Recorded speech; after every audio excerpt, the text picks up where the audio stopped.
সম্মানিত এলাকাবাসী, শান্তিপ্রিয় দেশবাসী, আপনারা হয়তো পূর্বে জানছেন আগামীকাল 20 জানুয়ারি থেকে আপনাদের বাড়ি বাড়ি যাই নতুন করে ভোটার করিব। আগামীকাল থেকে আপনাদের বাড়ি বাড়ি যাই নতুন করে ভোটার করিব।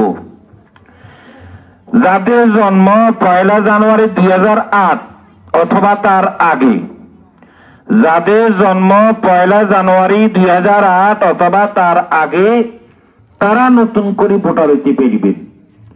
যারা আগে একবার ভোটার হয়েছেন কিন্তু ভোটার তালিকায় নাম আসে না, তারাও ভোটার হইতে পারবেন। ভোটার হইতে হইলে লাগবে জন্ম নিবন্ধনের অনলাইন কপি, পিতামাতার আইডি কার্ডের ফটোকপি, লাগবে চেয়ারম্যান সার্টিফিকেট, আশ্রয়দারি দায়রা।